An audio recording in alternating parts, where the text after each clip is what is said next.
sobre los orígenes étnicos en Colombia y nos cuenta cuál es la composición que llega, cuáles son los ancestros. Hablamos entonces que de cómo se formó la nación colombiana, es el título de la obra.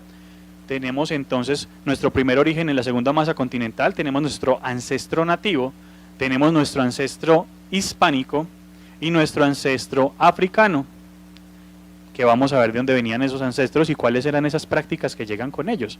Tenemos entonces esas migraciones en lo que se llamaba la ruta de Indias, que llegaban en un primer momento, entraban por el Golfo de Urabá.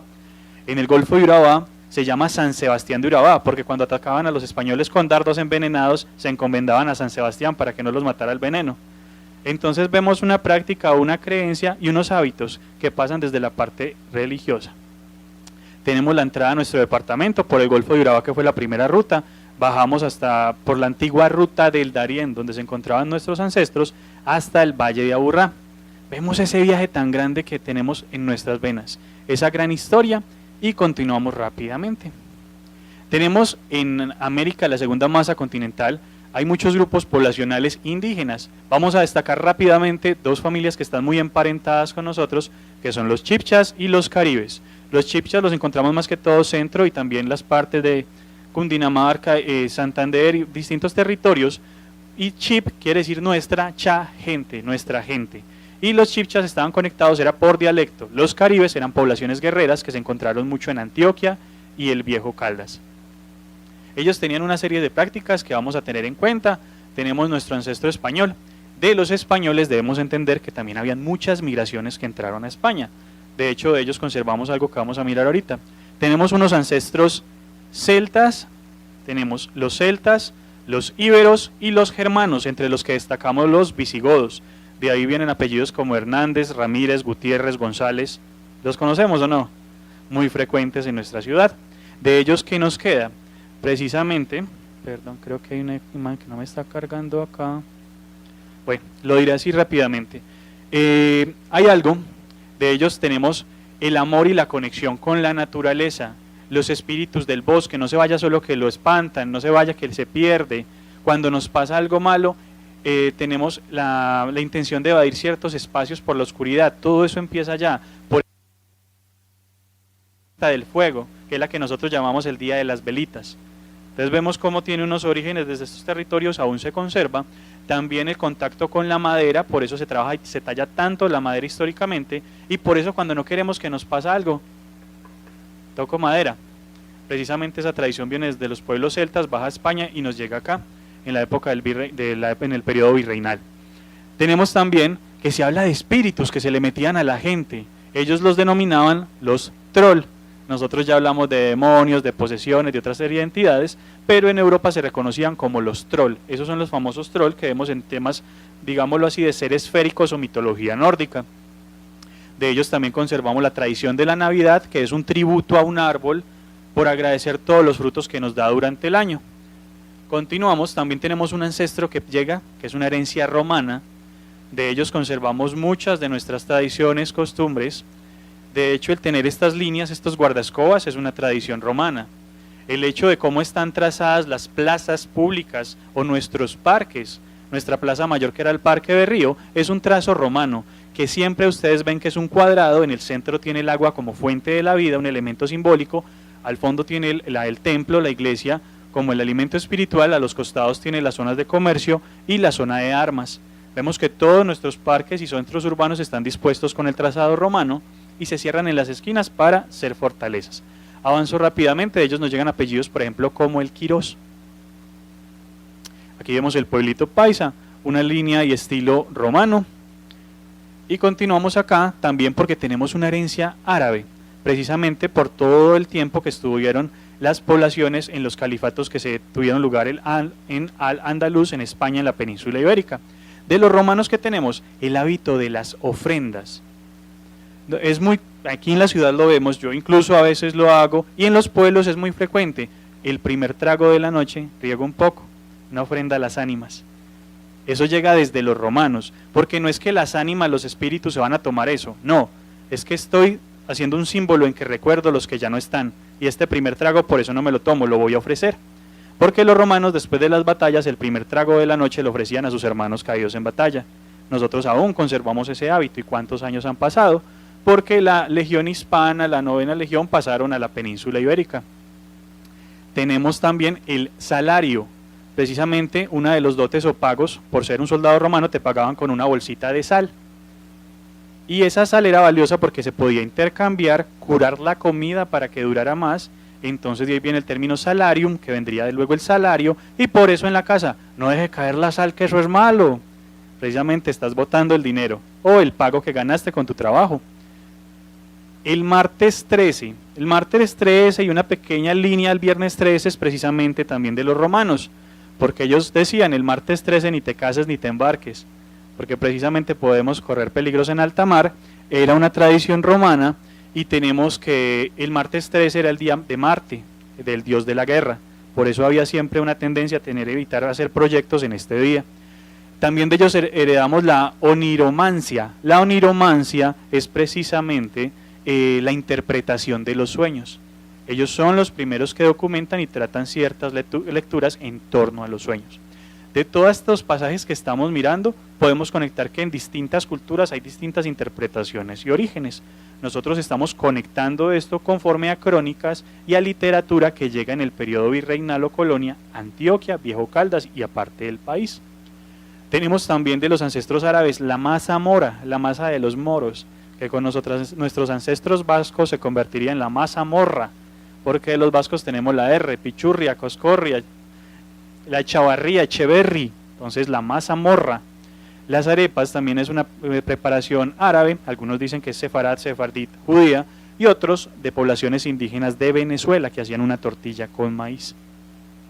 De ellos la ciencia y la salud, o sea, se puede decir que los árabes en gran forma aportaron a la civilización de la península ibérica. Ellos por 1600 ya hacían trasplante de córnea. La cartomancia, lo que se llamaría la baraja española con lo que se lee el tarot hoy en día. La primera se dice que en el siglo XIV llegan de las poblaciones árabes, de los mozárabes, los mozárabes eran los hispanos nacidos en territorio musulmán, pero los árabes tenían la cartomancia, luego se adapta y en Francia sacan otras reproducciones de los tarots que conocemos hacia el siglo XVI. Tenemos también los mercados, como el mercado de Pulgas, mercado de San Alejo, por eso es que nosotros los paisas cuando caminamos y vemos un tumulto, allá están dando algo bueno y nos vamos a hacer fila. Y entre esos mercados encontramos un montón de artículos, amuletos y objetos a los que les atribuimos ciertas características mágicas. Y los sacerdotes persas, precisamente esa creencia y respeto por el sacerdote persa. ¿Y saben cómo le decían al sacerdote persa? Le decían mago. Entonces de ahí vienen los magos y la figura del mago que tradicionalmente...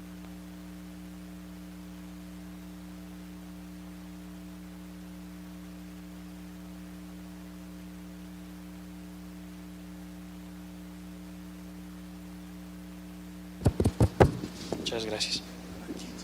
Bueno, listo, gracias. Vamos a acelerar entonces para ir llegando a este fin. Aquí tenemos sus ancestros, unas fuentes de crónicas que es Francisco Frías, Fray Pedro Simón, el cronista, Juan Bautista Sardela, el escriba. Ellos nos dejan unos documentos en época de conquista y periodo virreinal que nos sirven de fuente para basarnos en qué creencias existían en este contexto. Aquí vemos las zonas de España de que vienen muchos de los habitantes de Antioquia. Continuamos rápidamente, miren una familia de Asturias y miren una familia de Antioquia. ¿Será que se parecen? Precisamente tenemos una serie de características que se han heredado con el paso de los años.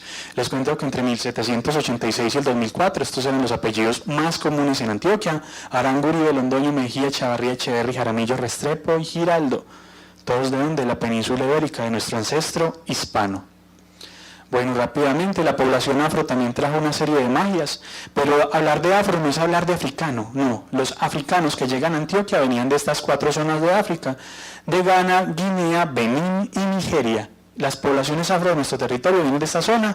Les recomiendo El exilio de los dioses de Luz María Martínez Montiel. Pueden profundizar, porque por tiempo no podemos profundizar mucho acá. Ahorita les puedo recordar la fuente. Desde estas zonas de África vienen nuestros coterráneos africanos. Aquí tenemos el componente, tenemos mucha herencia de los mandinga, ellos se llamaban mandinga porque hablan las lenguas mandé, y los yoruba, vamos a ver ellos qué traían. Vamos a pasar rápidamente. Nos interesa mucho porque con ello llega la práctica del vudú. En el vudú honramos a Mawu y a Lisa. Mawu es la personificación de la luna, mientras que nuestro ancestro nativo tenía un culto solar, un culto al sol.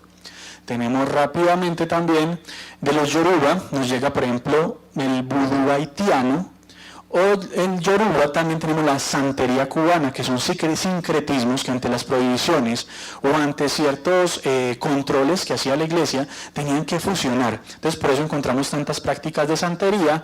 En los Macumba, es como se denominan a las prácticas bantúes, hay más de 400 grupos poblacionales bantúes en África, lo que los une es el dialecto. Los zulúes, aquí queda un poco de vestigio de los zulúes, que eran los guerreros, uno de los guerreros de los pueblos bantú. Por eso es que en el Chocó y en muchas zonas se dice ¡ay, brujo! La población afro dice mucho este término precisamente porque conoce todo este pasado, o es un resabio que queda. Listo, el vudú nos llega de la zona de Benín. Bueno, entonces tenemos rápidamente los loas son las ánimas para los africanos, o los espíritus que intervienen ante energías superiores. Para nuestros ancestros nativos eran los guardianes, ellos tenían guardianes del bosque, guardián del agua, guardián de la cosecha.